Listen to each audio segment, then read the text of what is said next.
Bien, saludos. Llegamos así al quinto video de los programados para el curso de Economía Pública en el marco del desarrollo académico de la especialización en gestión en gerencia pública, perdón. De tal manera que vamos a terminar con el tema concebido en la guía de aprendizaje alrededor de la gestión de los gobiernos subnacionales, en este caso en el contexto del esquema de la descentralización que gestionado a nivel del territorio, ¿no? Entonces vamos a seguir con el material que estábamos compartiendo en términos de las relaciones intergubernamentales, es decir, la economía pública de la descentralización, ¿cierto?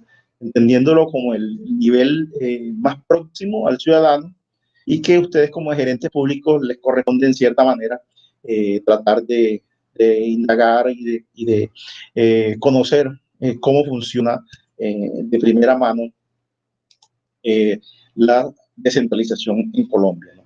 Entonces, partimos del hecho que, como estamos viendo aquí, que vamos a mirar los modelos de descentralización que se han adoptado, el concepto de federalismo fiscal, los impuestos y gastos territoriales, y que ya habíamos comentado en los anteriores apartados de los capítulos comentados en los videos anteriores también, el déficit que es la deuda pública territorial. Y entonces, miren, esos elementos, con estos elementos damos por concluido el curso de, de, de sustentación de cada uno de los partes del curso completo. Entonces, luego en la sesión presencial que está programada para viernes y sábado, estaremos haciendo las observaciones y las reflexiones en torno al tema.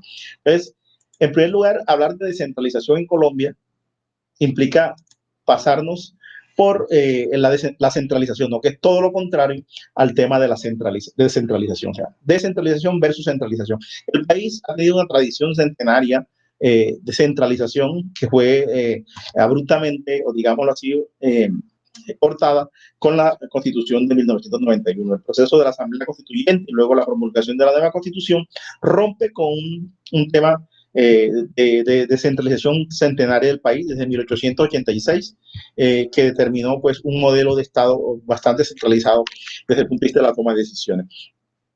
Claro que antes, desde los finales de los años 80 del siglo pasado, ya en Colombia se comenzaban a asomar los elementos relacionados con la descentralización. Si bien hay algunos elementos de descentralización fiscal a partir de lo que fue la reforma de Carlos Lleras Restrepo en el año 68 y luego después con algunas innovaciones en materia de elecciones popular de alcalde en el año 82, no estoy, hasta el 86, que fue cuando comenzaron, a raíz de una reforma, de una reforma constitucional, y luego con la constituyente del 91, cuando en realidad se hace la ruptura fundamental con el modelo centralista. Sin embargo, desde 1991 hasta la fecha de hoy, 1991 a 2020, pues ha pasado muchas irregularidades, muchas insostenibilidades de la política pública como tal. En conclusión, una conclusión a priori es que la descentralización en Colombia ha fracasado como modelo, ¿sí? Que es un tema para discutir, es un tema para reflexionar, pero desde mi perspectiva ha fracasado en el sentido en que sus tres dimensiones fundamentales con las que estaba concebida no han tenido la suficiente madurez en los territorios. Y por otro es que también tenemos unos niveles de territorio con desarrollos desiguales que en términos de implicaciones y de implementación de la política, pues son muy diferentes. Eso genera esas disparidades y esas irregularidades en la aplicación de la política. Entonces, miren cuál es el legado principal que la centralización le ha dejado al país y que en realidad no ha podido desprenderse de él. Un primer aspecto es la concentración del poder, un bipartidismo centenario entre liberales y conservadores y una fragmentación política como la que se ve ahora mismo, en donde ya no hay partidos políticos, sino movimientos de intereses de poder político alrededor del gobierno. Y entonces, donde más que consolidar a los partidos, lo que les interesa es fragmentarlos políticamente para obtener dividendos a partir de esas mezquindades de la política. Los gobernadores y alcaldes eran designados antes de la elección popular, pues, por decreto del presidente de los gobernadores. Se utilizaba un modelo que todavía sigue planteando muchas dudas en respecto a su implementación, el modelo top-down, o sea, arriba abajo, modelo de arriba hacia abajo, que es lo que ha ido creando las relaciones. En este país prácticamente lo que determina el centro es lo que hacen las periferias. Miren el caso de cómo se ha enfrentado la pandemia, ¿no? Los choques de trenes que ha habido entre el gobierno nacional y los gobiernos departamentales y distritales y municipales. Se impide el desarrollo de las regiones y provincias, claro, porque se ha concentrado más en unos pocos triángulos del desarrollo económico del país, entre Cali, Medellín y Bogotá, y el resto de regiones y provincias ha estado al margen de los niveles de desarrollo que deberían estar en todo el territorio. No existe capacidad decisoria autónoma y la clase política regional ha sido muy debilitada, por cuenta de los fenómenos de la parapolítica de finales del siglo pasado y comienzos de este actual, pues eso implica pérdida de capacidad de decisión. La concentración demográfica, pues el país está en un 70% urbano, un 30% rural y concentrado demográficamente en las grandes capitales del país. Poca o nula participación de la sociedad civil en las decisiones, obvio. Este problema del terrorismo, este problema del conflicto interno, este problema del asesinato de líderes sociales, ha frenado indiscutiblemente la manera como la sociedad civil participa en las decisiones del Estado, un Estado casi que mafioso que no deja lugar a que existan estos escenarios de confrontación democrática. Mala focalización de las políticas públicas, ya lo hemos vivido a lo largo de programas que han tenido los gobiernos de turno y donde ha habido fracaso y no ha habido sostenibilidad de políticas públicas, excepto uno que otro programa que se salva del juicio. Inequidad social, somos el país más desigual de Sudamérica y uno de los más desiguales del planeta. Inequidad territorial, tenemos territorios como La Guajira, en donde se mueren de hambre los niños, y territorios como Barranquilla en Atlántico con un nivel de desarrollo, Bogotá con un nivel de desarrollo del primer mundo, Medellín con un nivel de desarrollo, Cali con un nivel de desarrollo, los antiguas intendencias y comisarías con unos niveles de atraso y de con el Chocó y en una zona del Pacífico, también con unas situaciones en Córdoba y en Sucre, unos niveles de inequidad territorial que contrastan con ese problema de la desigualdad. Y la centralización del gasto público. Todavía sigue imperando ese modelo de descentralización del gasto público, donde las grandes partidas del presupuesto general de la nación se toman decisiones desde el poder central. Entonces, miren que es un legado que es muy sólido todavía, que cuenta con muchas limitaciones en los territorios y que prácticamente no deja al margen a que la descentralización se haya sembrado de manera efectiva en los territorios y en la ciudadanía. Entonces, ¿qué se requiere? Pues pasar de un modelo de desarrollo centralizado, que está como el modelo de la parte de la izquierda, ¿sí? Un modelo donde hay un centro y hay unas periferias que están determinadas bajo su égida, hacia un modelo descentralizado donde haya muchos subcentros, ¿sí? Que estén articulados y con una sinapsis territorial efectiva. Entonces, romper con este modelo de descentralización para pasar a un modelo de descentralización efectivo cuesta mucho en términos de transformaciones políticas en el país.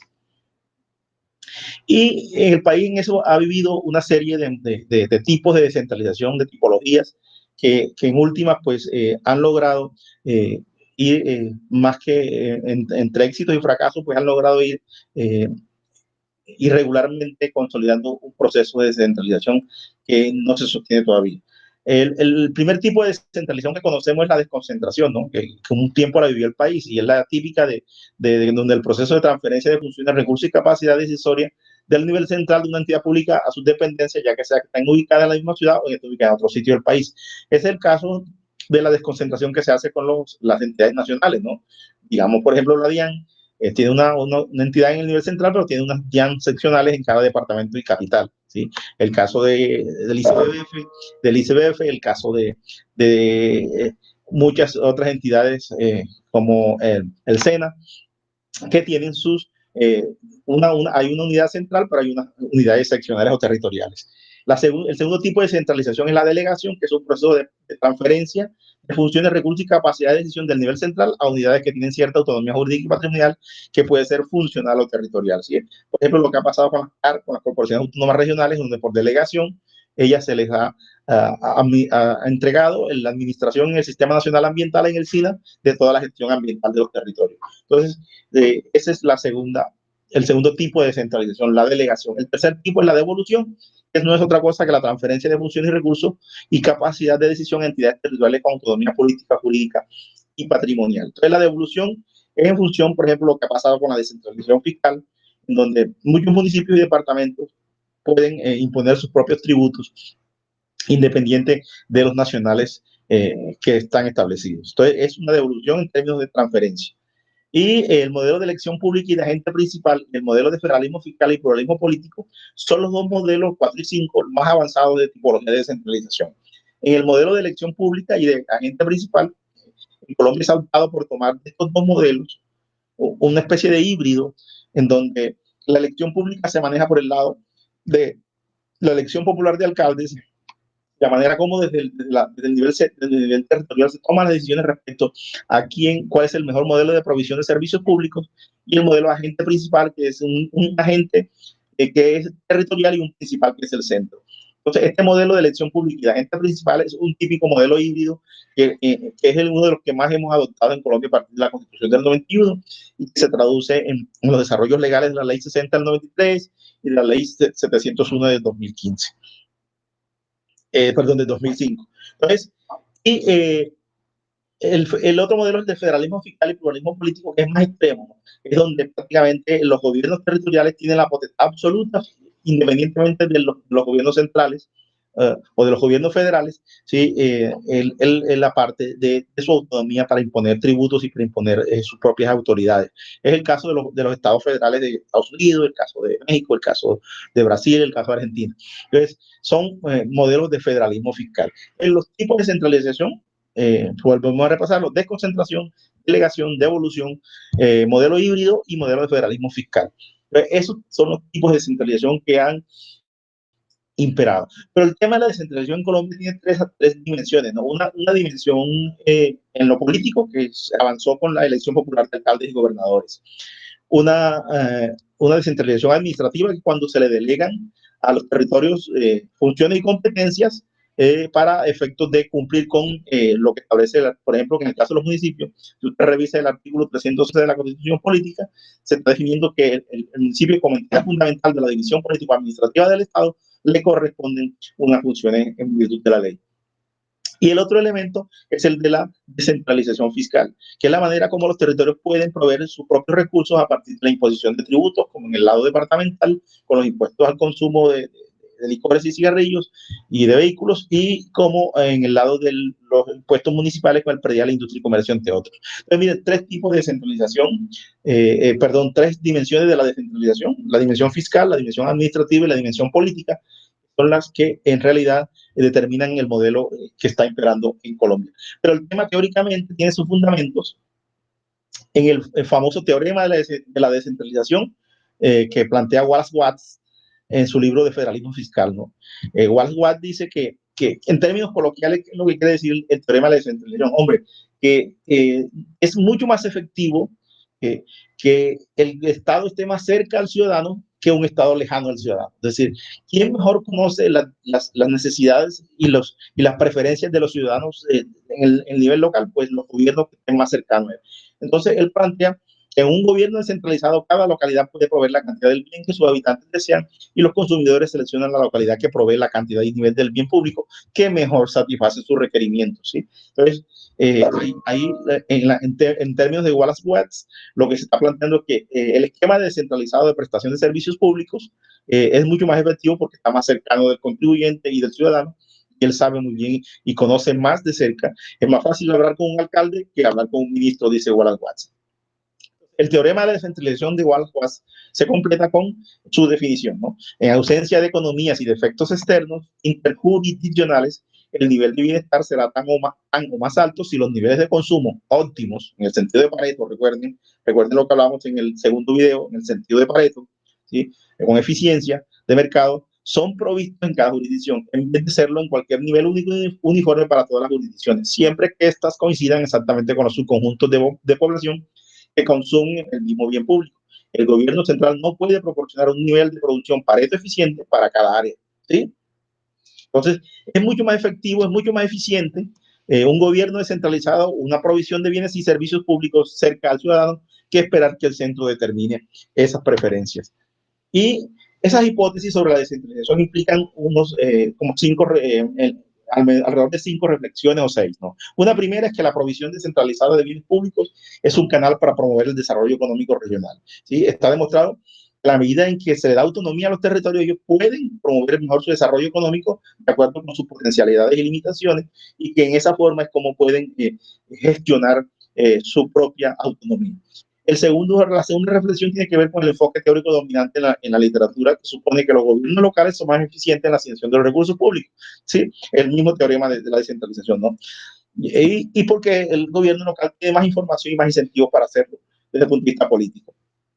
El otro aspecto tiene que ver con que las autoridades locales terminan suministrando los bienes que la gente prefiere, porque están más cerca de la población y conocen mejor sus necesidades. Estamos hablando nuevamente de Watts en su teorema de la descentralización. Y TVU lo plantean en que los gobiernos locales se encuentran bajo el escrutinio permanente de sus votantes, entonces el alcalde está más cerca, los concejales están más cerca de los ciudadanos que los eligen y tienen incentivos para ejecutar las políticas públicas en función de los intereses generales de la comunidad. Si yo quiero permanecer, como dice TVU, si yo quiero permanecer vigente políticamente en un territorio, pues tengo que estar escuchando las necesidades de las comunidades y de los ciudadanos para efectos de mantenerme en política. Y poder, desde el punto de vista de los incentivos, yo les presto un buen servicio público como alcalde o como grupo político, y ellos a su vez me reeligen o me eligen de acuerdo con mis intereses. La descentralización también podría beneficiar la gestión pública y los mecanismos de mercado, lógico, al favorecer simultáneamente las actividades privadas. Es decir, si los gobiernos locales estimulan la inversión, atraen inversionistas, crean buenas condiciones de dotación de servicios públicos, buena infraestructura de conexión vial, buenos impulso al desarrollo productivo rural, lógico que eso va a atraer a más inversión privada. Y en la práctica, todos estos factores promueven conjuntamente el aprendizaje, la experimentación y la competencia en la provisión de bienes de consumo colectivo, fomentando así el crecimiento económico. ¿Sí? ¿En qué sentido? En que a medida en que los municipios aprenden de sus procesos de descentralización, experimentan e innovan en términos de nuevos productos y servicios dispuestos para la ciudadanía, y se hace una sana competencia de provisión de bienes de consumo colectivo, mejores servicios públicos domiciliarios, mejores sistemas de recolección de desechos sólidos, mejor ambiente desde el punto de vista del clima y del manejo ambiental y de la parte de la convivencia con la naturaleza, es decir, un mejor nivel de bienestar para los ciudadanos, eso va a atraer población, va a atraer mercados. Entonces, eso es desde el punto de vista de unas hipótesis que siguen vigentes en materia de la DC. ¿Cuáles son las controversias alrededor de esto? Las controversias pues están más desde el punto de vista primero, de que los gobiernos centrales podrían ser más eficientes que los locales para proveer los bienes públicos, ¿no? Porque tienen más ventajas en la organización y en el uso de las tecnologías. Sí, hay algunas experiencias de políticas públicas que se han sido más exitosas desde las economías de escala que se generan desde el centro que desde las microfragmentaciones que se hacen en el nivel local. Pero en cierta manera también están porosas con el tema de la corrupción en estas sociedades, en que por mucho que sea el gobierno central o el gobierno nacional, si de por medio hay corrupción, pues no va a haber efectividad en las políticas públicas. Por otro lado, los gobiernos locales podrían ser menos eficientes en la planificación y ejecución de proyectos, ¿sí? En cierta manera hay unas limitaciones porque el aprendizaje no es lo mismo en el DNP y en los ministerios que en una Secretaría de Planeación como la de Calán, la de Colosol, la de Toluviejo o la de Chinú, en donde la capacidad operativa de estas áreas son muy pequeñas y muy limitadas, y el nivel de conocimiento y aprendizaje no está actualizado o no está a la altura de los acontecimientos. Y desde el punto de vista de la ciencia política, los sistemas descentralizados estarían más expuestos a riesgos de corrupción y al llamado problema de apropiación de renta. Sí, en cierta manera eso ha pasado en muchos territorios en donde, pues, amén de lo que el país tiene, que es un estado mafioso, un conflicto armado, donde grupos paramilitares, grupos de izquierda y toda cantidad de grupos, BACRIM, se han querido apropiar de lo público a su manera y a la brava y en términos que rebasan cualquier pretensión de una sociedad civilizada. Entonces, miren que esas controversias siguen vigentes y que en cierta manera son muy dispares, así como hay experiencias muy buenas en materia de organización y de avance en el desarrollo de la descentralización, sobre todo en las capitales y en los departamentos con mayor nivel de crecimiento económico: Antioquia, Atlántico, Valle, Cundinamarca, Santander, Boyacá, comparado con otras muestras de departamentos pequeños, pues las brechas son muy evidentes. Y lo mismo pasa con las ciudades capitales, donde tienen un nivel de desarrollo institucional muy alto y se han apropiado los elementos de la descentralización, mientras que hay municipios en donde impera es la ley del más fuerte, y en donde los alcaldes prácticamente tienen a la chequera y a los recursos públicos en manos de particulares. Entonces, ese es el balance de la política de la descentralización. Colombia ha ido mejorando, se ha ido generando una cantidad de recursos de transferencia con el Sistema General de Participación, que es la manera como se descentraliza fiscalmente el país. Se toman recursos del nivel central y se transfieren por medio del SGP, el Sistema General de Participación, a los territorios, y ellos a su vez deben invertirlo en unos sectores establecidos en la Ley 701. Y en términos el Sistema General de Regalía también ocurre con ese tipo de distribuciones. Entonces, de todas maneras, los fortalecimientos fiscales y financieros de los departamentos y municipios ha ido avanzando desde los últimos años. Se ha logrado mayor control de los gastos públicos. Los municipios con niveles de riesgo y deterioro han bajado en los últimos años. Y eso ha implicado, pues, que el fortalecimiento fiscal y financiero en materia de descentralización ha pasado en términos más optimistas, ¿no? Donde hay todavía los problemas están alrededor de la descentralización política, el problema de la cooptación del poder por Estados, por grupos mafiosos y por grupos al margen de la ley, y por clientelas ya afincadas en los territorios. Y en términos concretos, pues yo creo que ese es el magro balance de la descentralización política, fiscal y administrativa en Colombia, ¿sí? Entonces, con esto terminamos el curso en materia de las tutorías de los videos. Este es el último video. La sesión presencial tenía un taller de cierre y evaluación final del curso, que era con el video del informe Clipper y resolver unas preguntas, pero pues en otra oportunidad estaremos dispuestos a plantearlo como forma de evaluación. Y entonces no me queda más otra, sino que desearles éxitos en el desarrollo de este aprendizaje vía de estos 5 recursos de videos, en donde ustedes tuvieron la oportunidad de compartir conmigo asincrónicamente, y esperamos que en la sesión presencial en virtual podamos despejar algunas inquietudes al respecto. Entonces, no siendo otra más, les damos las gracias y esperamos seguir contando con ustedes. Muchas gracias.